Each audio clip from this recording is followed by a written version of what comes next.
Hi, this is Mary Kopczynski, the CEO of RegAlytics, with your update on this week's 27,121 regulatory alerts. I look completely ridiculous because I somehow scratched my cornea, and I'm told this is not a big deal, that it's going to heal in a few days, but today I can hardly open my eyes. It is actually a nightmare. So we are in the dark, can't turn on the ring camera, lights are off, and I have sunglasses.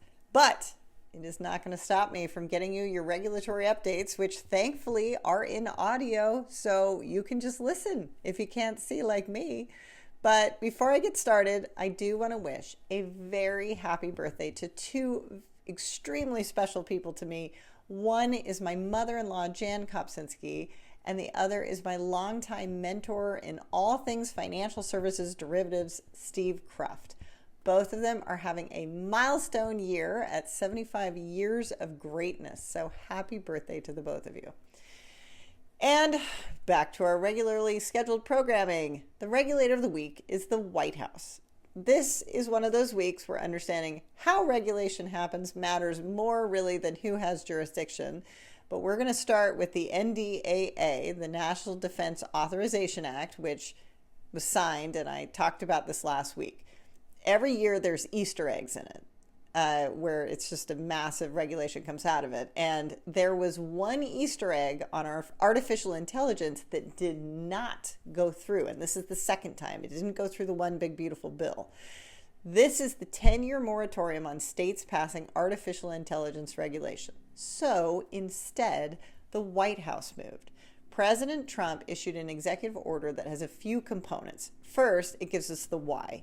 If the U.S. is going to be ahead, there can't be a patchwork of 50 different jurisdictions to operate in, and I agree with that.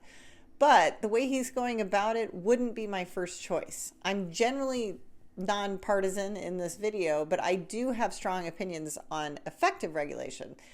The reason this keeps failing is because the state laws are protecting people from harm. Most of the state laws are deep fake rules or disclosure rules, which are important. So a blanket ban with nothing to replace it is an issue. But part one of the executive order is that Attorney Pam Bondi has been ordered to review state laws and just sue them. The second thing is that the FCC is going to give a think about whether there should be a federal reporting and disclosure standard, which I think is good. That should happen. The third piece is the FTC is supposed to come out with some guidance that will preempt state laws in relation to algorithmic bias. No comment on that because reasonable minds can differ. But the last piece, which I think is the most useful piece, that is the special advisor for AI and crypto and the assistant to the president for science and technology, are supposed to come up with a comprehensive federal plan for regulating AI. Now, this is all going to be held up in the courts for a lot of reasons. Like, for example, generally, the executive branch isn't supposed to make laws. But it is a weird time, and Congress doesn't seem to have this wherewithal to preempt state laws in any way that will satisfy both parties. And this Congress also seems to be regularly ceding their power to the executive branch. So we will see what happens in the courts here. That's my prediction. But the other reason the White House is the regulator of the week is because there is another executive order that is declaring fentanyl as a weapon of mass destruction.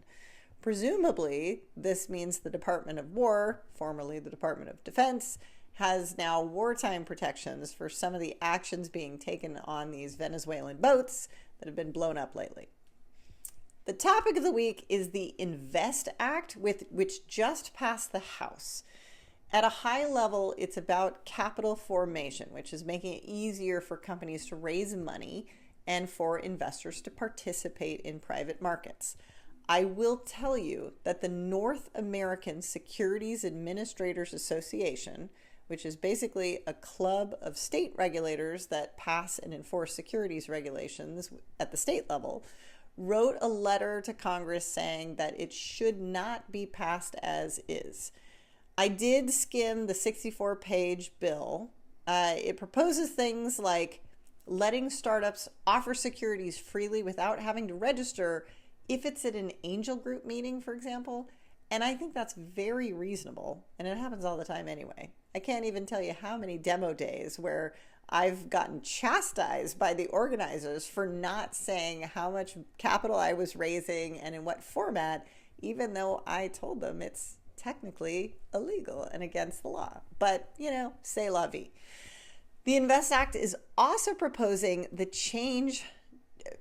pretty significant change to the definition of an accredited investor, so that it's less about how much money the investor has and more about the investor's sophistication.